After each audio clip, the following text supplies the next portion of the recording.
Après ça, Harry retrouve Dumbledore dans son bureau, qui jette un œil au journal de Tom Jedusor et à une mystérieuse bague.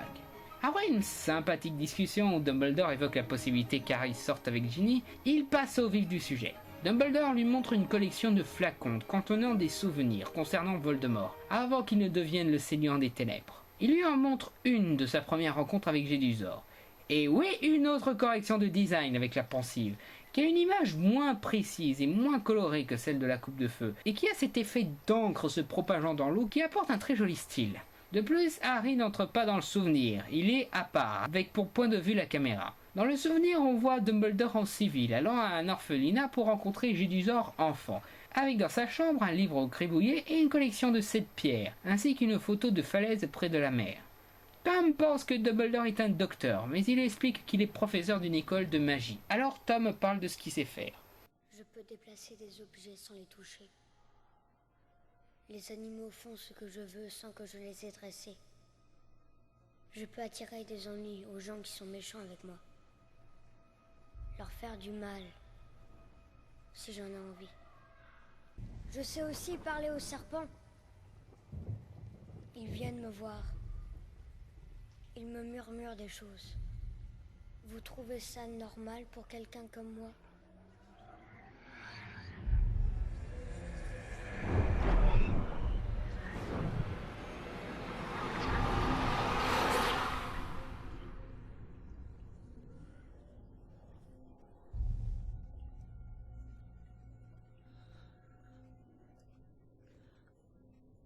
Saviez-vous, monsieur, à l'époque, que je venais de rencontrer le plus dangereux mage noir de tous les temps?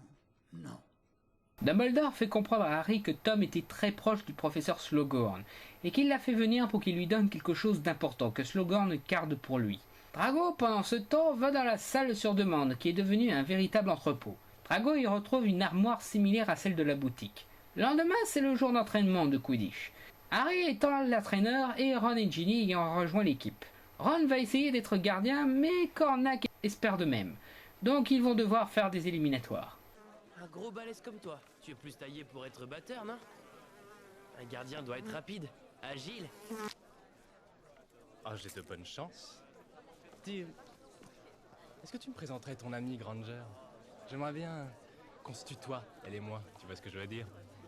Je déteste déjà Cormac. Les deux s'en sortent très bien, Cormac avec plus de style que Ron, mais Hermione jette un petit sort pour bousculer Cormac et lui fait rater une interception. Ron devient donc le nouveau gardien de Gryffondor. Le soir, Harry feuillette le livre du prince de Sang-Mêlé et découvre même un sort que ne connaissait pas Hermione, le Sectum Sempra. Hermione, irritée que ce livre ait rendu Harry meilleur qu'elle, essaie d'en savoir plus sur le prince de Sang-Mêlé. Mais rien. Quelques jours après, les enfants vont à Préolard pour suivre Slughorn dans un pub, où ils y croisent Drago ainsi que Ginny avec son petit ami, ce qui gêne particulièrement Ron. Slughorn les a rejoints pour inviter Harry et Hermione à une soirée avec d'autres élèves. Sur le chemin du retour,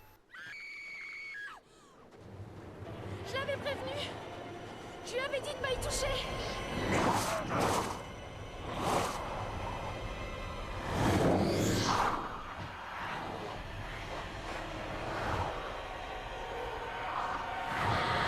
ta mère suce des baguettes en enfer. Heureusement, Hagrid arrive pour emmener la fille à l'infirmerie, tandis qu'Harry apporte ce qui a possédé cette fille, un collier dans un paquet. Pourquoi, quand il arrive quelque chose, faut-il que ce soit toujours vous trois? croyez-moi, professeur, je me pose la même question depuis 6 ans. Le collier a été ensorcelé, et Rogue conclut que la fille a de la chance d'être encore en vie. L'ami de la victime n'a pas vu qui lui a donné, mais elle était déterminée à le remettre à Dumbledore. Harry connaît la victime, et dit qu'elle n'aurait jamais fait ça consciemment. Elle a donc été ensorcelée. Harry accuse Drago, mais Rogue, bien sûr, dément avec son style habituel. Votre preuve? Je le sais, c'est tout. Vous le savez. C'est tout. Une fois encore, on est stupéfié par vos dons, Potter, des dons que les simples mortels ne peuvent que rêver de posséder. Comme ça doit être fabuleux de savoir qu'on est l'élu. Le soir même, Harry surveille Drago avec la carte du maraudeur, tandis que Ron se pose des questions sur le petit ami de Ginny. À ton avis, qu'est-ce que Dean lui trouve à Ginny. Et elle, qu'est-ce qu'elle lui trouve? Adine? Il est super. Tu l'as traité de petit con il y a pas 5 heures de ça. Oui, mais il était en train de tripoter ma sœur, tu vois. Ça fait un choc. On est obligé de haïr ce type. Par principe. J'imagine. Alors, qu'est-ce qu'il lui trouve? Je sais pas. Elle est intelligente, drôle, séduisante. Séduisante? Et puis, elle a un joli teint. Teint? D'après toi, Dean sort avec ma sœur à cause de son teint? Non, j'ai pas dit ça. Je pense seulement que ça peut jouer un rôle. Hermione a un joli teint. Tu trouves pas? Enfin, comparé à d'autres. Je n'y avais jamais vraiment pensé. Mais j'imagine, oui. Cette discussion devient trop gênante pour Harry, alors il se couche, arrêtant de surveiller Drago. Vient le dîner de Slughorn, où il y a aussi Cormac, qui drague Hermione avec la subtilité de Duke Nukem, Neville et un certain Belby. Et pour ceux qui l'ignoreraient, l'oncle de Marcus a inventé la potion Tulou. Est-ce qu'il travaille à une nouvelle potion? Je sais pas. Mon père et lui s'entendent pas. Parce que mon père dit que les potions, c'est de la foutaise. Que la seule potion valable, c'est l'agneau qu'on boit en fin de journée. Bon, eh bien alors vous, Miss Granger, qu'est-ce que font vos parents exactement dans le monde moldu? Mes parents sont dentistes.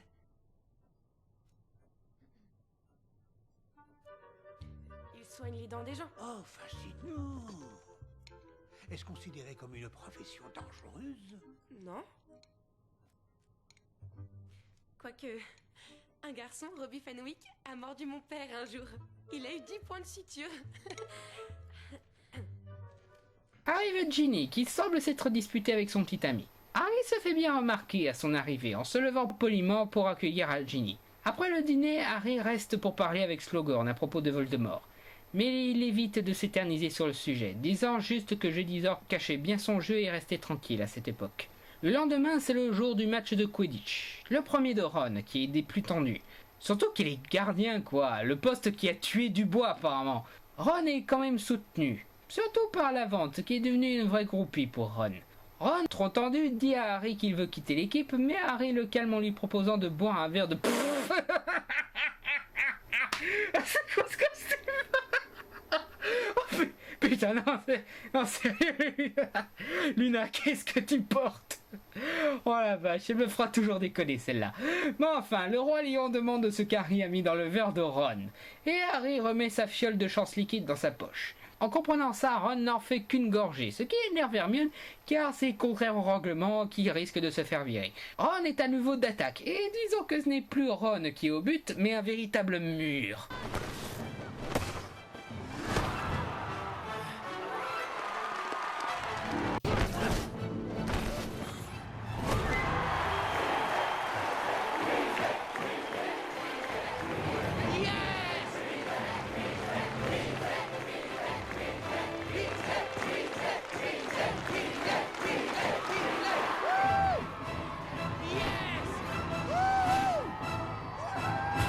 Lors de la fête de la victoire, Hermione se remet à critiquer Harry pour le coup de la chance liquide.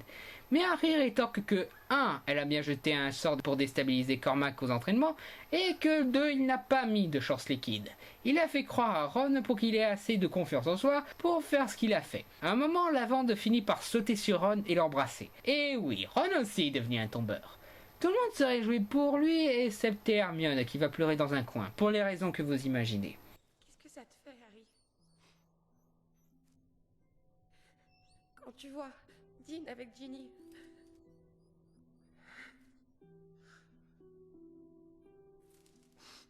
Je sais. Je vois comment tu la regardes. Tu es mon meilleur ami.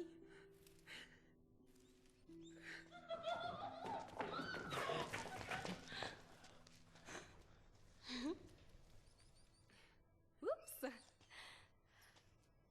La place est prise, on dirait. Ils sortent d'où, ces oiseaux? Oh, Pugno!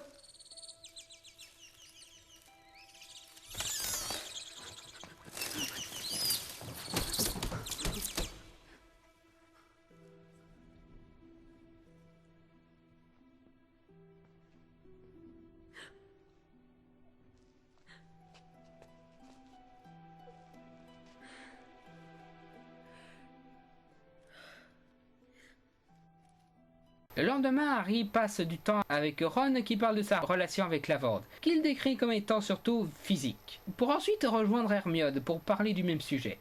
Il parle aussi de la fête de Noël de Slughorn et du fait qu'elle avait prévu d'y aller avec Ron, vu que c'était une soirée accompagnée, mais qu'elle a dû changer ses plans avec quelqu'un d'autre. En fait, je pensais, vu qu'on ne peut pas y aller avec qui on aimerait ni l'un ni l'autre, qu'on pourrait y aller ensemble, en amis.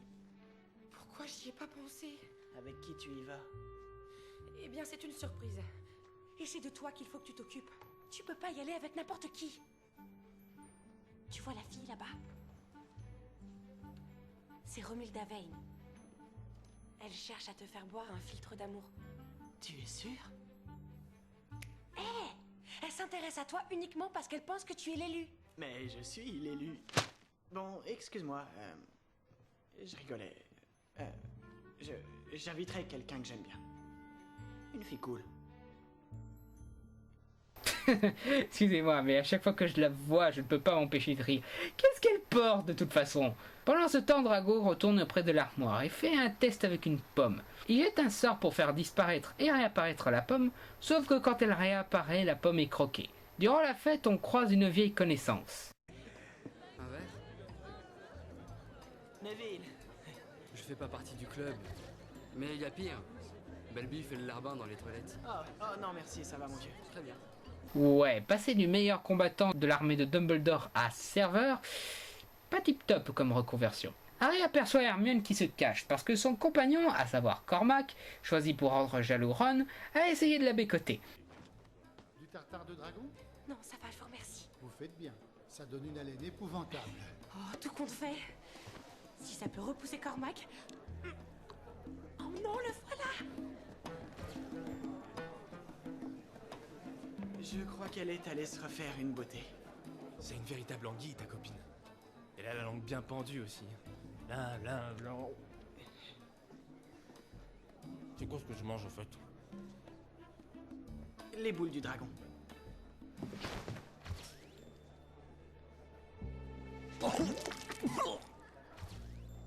Alors là, Cormac, tu n'imagines pas à quel point t'es mort. Rogue est venu pour Harry, pour lui prévenir que Dumbledore est parti en voyage pour les vacances. La soirée est interrompue par Rusard, qui amène Drago devant Slughorn pour le dénoncer d'avoir essayé de s'incruster sans invitation. Rogue le fait sortir pour discuter de ses actions. Rogue évoque notamment le serment inviolable, ce qui fait qu'il ne peut pas permettre de rater la tâche qu'on a confiée à Drago. Ce qui arrive à l'oreille d'Harry, qui en parle le lendemain à Ron. Serment inviolable? Tu es sûr que c'est ce que Rogue a dit? Absolument. Pourquoi? Bah, on peut pas violer un serment inviolable. J'avais déjà compris ça tout seul. Étonnant, non? Avant que Ron explique un peu plus, il voit à la porte de la cabine Lavande, qui est tellement amoureuse que ça en est presque obsessionnel. J'adore Harry dans cette scène d'ailleurs, il sait pas où se mettre, comme le spectateur en fait.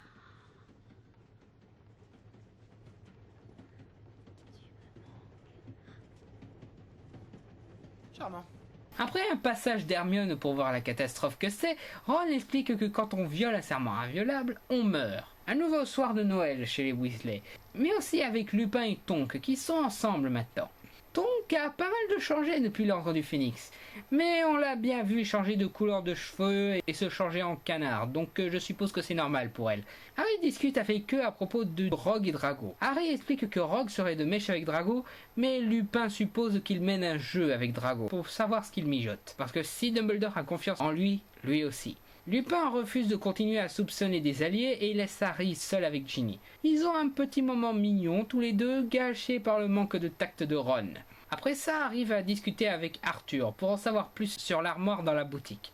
Une armoire à disparaître, qui permettait de se cacher au mange-mort lors de la première apogée de Voldemort. L'armoire est toujours dans la boutique. À un moment où Harry et Ginny allaient s'embrasser, la maison est attaquée par des mange-morts menés par Bellatrix.